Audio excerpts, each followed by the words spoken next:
आप सभी हजरात की खिदमत में प्यार भरा आदाब। मैं मिर्ज़ा अरशद अली, बेसिक शिक्षा विभाग सहारनपुर से आपके बीच कुछ खुसूस जानकारी लेकर हाजिर हुआ हूँ। वोटर लिस्ट रिवीजन का काम चल रहा है, आप सभी जानते हैं। ये कोई काम नया नहीं है, चुनाव आयोग के आदेशानुसार हर साल होता है। हर साल नए वोट बनते हैं। जो लड़कियों की शादी हो जाती है उनके वोट हटा दिए जाते हैं वोटर लिस्ट से, या किसी कारण किसी की डेथ हो गई, वो भी वोट हटाए जाते हैं। इस बार कुछ ये स्पेशल रिवीजन चल रहा है, यानी स्पेशल इंटेंसिव रिवीजन यानी एसआईआर का प्रोग्राम चल रहा है। और इसको क्योंकि हम लोग इसमें ड्यूटी कर रहे हैं, लोगों के फ़ोन आ रहे हैं। मैंने पहले भी सबको ग्रुप में डाल रखा है कि किसको कोई जानकारी ले लो आप फ़ोन कर सकते हैं, लेकिन हमारी मसरूफियात कुछ ऐसी हैं कि सभी से बात नहीं हो पाती। फ़ोन अधिकारियों के भी रहते हैं और बहुत ज़्यादा टाइट शेड्यूल रहता है, सबको जवाब नहीं दे पाते। लेकिन बहरहाल इसकी ज़रूरत समझी तो मैं आपके बीच हाजिर हुआ हूँ। अब एसआईआर क्या है, इसे मैं बहुत शॉर्ट तरीके से आपको समझा दूँ, इसमें कोई घबराने वाली कोई ज़रूरत नहीं है। सबसे पहले तो मैं आपको ये जानकारी दे दूँ, ये एसआईआर का जो प्रोग्राम है वो किसी जाति विशेष के लिए नहीं है, सभी हिंदू मुस्लिम सिख ईसाई भारतवासियों के लिए है। जो भी भारत का वोटर है उसके लिए ये प्रोग्राम है, यानी अपना वैलिड वोट आपको बनाना है या अपनी वोटर की दावेदारी करनी है, उस सिलसिले में ये प्रोग्राम चल रहा है। अब पहला एसआईआर जो है वो 2002 में हुआ था, यानी 2003 की लिस्ट में एसआईआर के बाद वोट आए थे, इसलिए इसको 2003 को इस एसआईआर का आधार माना गया है। तो 2003 के लिस्ट के बारे में आप बहुत सुन रहे होंगे कि 2003 में नाम है नहीं है। तो मैंने इसको काफ़ी स्टडी के बाद आपकी आसानी के लिए इसको कैटेगराइज किया है, यानी जो लोग 2003 की लिस्ट में नाम है, यानी जिनका जो 38 साल के हैं या उससे ज़्यादा के हैं, तो यानी 1/7/1987 या उससे पहले से उनकी जन्म तिथि है, यानी उससे पहले की पैदाइश है, तो उनका 2003 में वोट बना ही होगा। तो उसमें दो कंडीशन हो सकती हैं, या तो 2003 की वोटर लिस्ट में उनका नाम होगा या नहीं होगा। अगर है तो आप ए कैटेगरी में हैं, और अगर नहीं है तो आप बी कैटेगरी में हैं। अपनी कैटेगरी आप नोट कर लें, फिर मैं आपको बताऊंगा कि किस कैटेगरी वाले को कौन सा डॉक्यूमेंट्स देना है और कितने डॉक्यूमेंट्स देने हैं।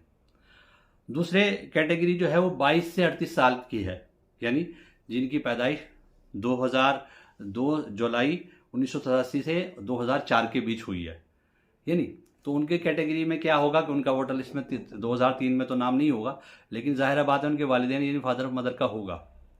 2000 उनकी भी दो कंडीशन होंगी, या तो वो 2003 की वोटर लिस्ट में उनका नाम होगा माता पिता का उनके यानी वालिदैन का, या फिर नहीं होगा, या किसी का एक का होगा।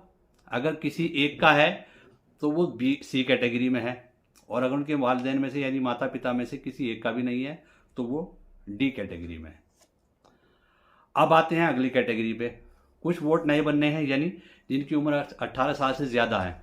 तो 18 साल से ज़्यादा वाले क्या होता है, अगर वोटर लिस्ट में उनका नाम तो होना है, नए वोट बनने हैं, तो या तो उनके माता पिता में से दोनों का नाम होगा वोटर लिस्ट में, या फिर नहीं होगा।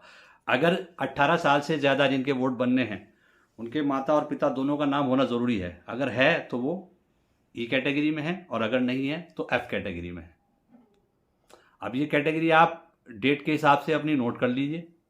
अब सवाल आता है पहली कैटेगरी जो मैंने बताई थी, ए कैटेगरी वाले को कोई प्रूफ देना है, वो सिर्फ अपनी 2003 की आईडी लिखेंगे कि वो ये वोटर नंबर है, या उसकी कॉपी लगाएंगे। अब बी और सी और डी, बी सी और ई, सॉरी डी नहीं, बी सी और ई, जो इस कैटेगरी में उनको सिर्फ अपना एक प्रूफ देना है, अपनी आइडेंटिटी, जिसमें डेट ऑफ बर्थ भी प्रूफ हो रही होगा, आपके रेजिडेंस भी प्रूफ हो रहा हो, यानी उस विधानसभा में या उस जहाँ भी वोटर लिस्ट में उसमें आपका नाम हो, उस मोहल्ले का नाम हो, ये आइडेंटिटी प्रूफ एक देना है आपको। अब डी कैटेगरी आती है। डी कैटेगरी जिनकी है उनको अपना और माता पिता में से किसी एक का प्रूफ देना होगा, यानी अपना भी देना होगा और अपने वालिदैन यानी फादर मदर में से किसी एक का, यानी अपना हो गया और एक फादर मदर में से एक का, तो उनको दो आइडेंटिटी देनी है, यानी दो प्रूफ देने हैं अपने डी कैटेगरी वालों को, ये नोट कर लीजिए। अब लास्ट एफ कैटेगरी है। एफ कैटेगरी में अपना और अपने वालिदैन यानी माता पिता दोनों का प्रूफ देना है, यानी अपनी आइडेंटिटी देनी है, अपना प्रूफ देना है, और अपने वालिदैन का जो वोटर लिस्ट में है उनकी आइडेंटिटी देनी है। मुझे उम्मीद है कि आप अपनी अपनी कैटेगरी को अच्छी तरह से समझ गए होंगे डेट ऑफ बर्थ और उम्र के हिसाब से। अब मैं बहुत शॉर्ट में ये बता दूं कि अगर आप ए कैटेगरी में हैं तो आपको अपने वोट के लिए कोई प्रूफ नहीं देना है, सिर्फ 2003 की वोटर लिस्ट का प्रूफ काफ़ी है। बी, सी और ई वाले, उनको अपना एक प्रूफ देना है, जिनका जो वोटर्स हैं उनको अपना एक प्रूफ देना है। अब रही डी कैटेगरी की बात। डी कैटेगरी वालों को अपना और अपने माता पिता में से किसी एक का, यानी मदर फादर में से किसी एक का प्रूफ देंगे, यानी कुल 2 प्रूफ देने हैं। रही बात एफ कैटेगरी की। एफ कैटेगरी वालों को अपना और अपने माता पिता दोनों का प्रूफ देना है, यानी उन्हें कुल 3 प्रूफ देने हैं। यानी कुल मिलाकर ए कैटेगरी वालों को कोई प्रूफ नहीं देना है, बी, सी और ई वालों को सिर्फ एक प्रूफ देना है, डी वालों को अपने 2 प्रूफ देने हैं और एफ वालों को 3 प्रूफ देने हैं। रही बात फॉर्म की। फॉर्म का कोई इतना बड़ा मैटर नहीं है, फॉर्म बहुत आसान है। उसमें एक तरफ डिटेल, ऊपर डिटेल आप ही की है जो मांगी गई है वोटर्स की, साइड में जो है 2003 की जो डिटेल है, 2003 की वोटर लिस्ट में कहाँ है, कौन सा नंबर है, क्रमांक है, वो भरना है। और अपनी अगर आपका नाम है तो उधर तो कोई दिक्कत वाली बात उसमें साफ़ सुथरा दिया हुआ है, उसमें कोई दिक्कत वाली बात नहीं है कि कोई इतनी बड़ी आपको कोई गाइडेंस की ज़रूरत होगी।